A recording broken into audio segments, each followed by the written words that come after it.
It's really, really sad that you are in such defense over that. Because, first off, anybody who actually reads that whole entire comment, again, thank you for being here to help share what I am trying to share and make point of. It is tragic that life has gathered up to that. And I will be honest, I didn't see what you are sharing. What you are sharing is years worth of what you've witnessed from time to time to time to time. Also, what I would like you to take note of is I never claimed that there were no problems. I claimed my unique perspective in that moment, on that day, October 6th. It was the 6th or the 7th. That is exactly what was happening. And also, why would I exploit those people who are going through that hard of a time to people like you? I used to be their neighbor.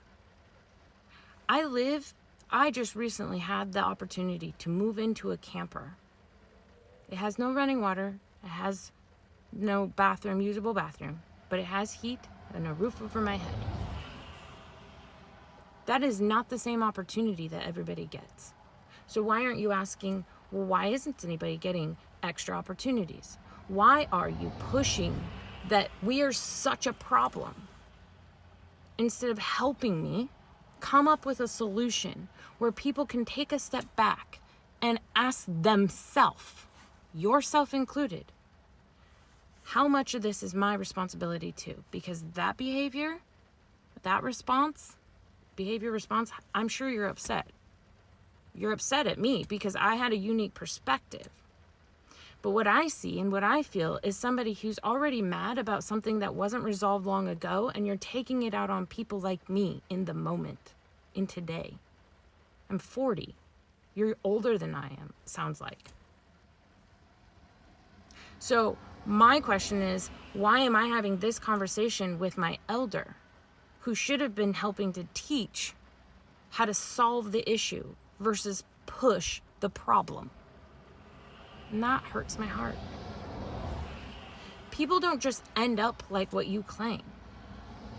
It takes repetitive things to happen. That's not an overnight situation in such a lump sum. That's decades of being ignored. That's decades with a broken system, which is my point.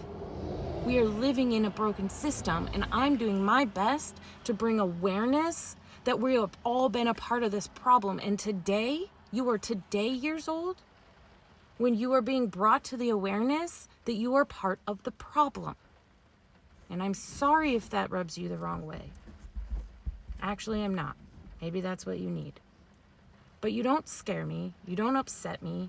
You don't bother me in any other way except that my heart hurts for you. Because like those people, what you have in common is pain.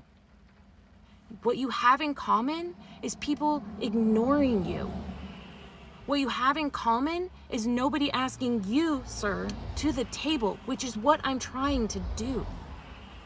I'm trying to bring you to the table. And instead of pointing fingers, start asking questions. Again, remembering this is years of stuff. And I did see tents, but where I was, that section, in that perspective, I was just pointing out the ice building. I was only reflecting on the protesting that I had observed on the news. Again, you are taking out of context what I was trying to share because you, sir, nobody asked you to the table and nobody asked you what was bothering you. And I am. So please, please come to the table. Take a seat if you want. Ask questions if you want.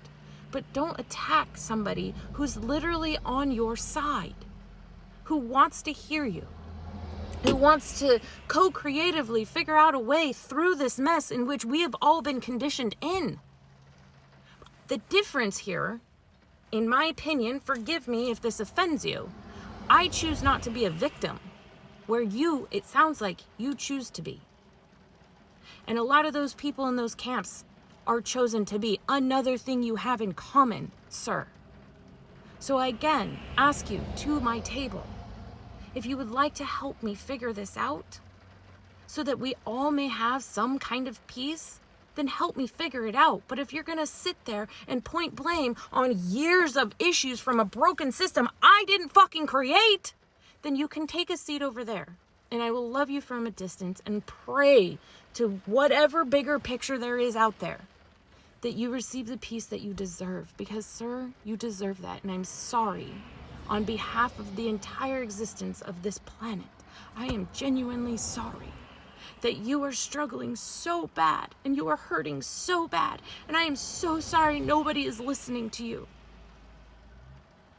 But I invite you again, please take a seat at the table and let's work together, even if it's not with me. Find like-minded people so that you can help your city of roses. I love you. I love you so much.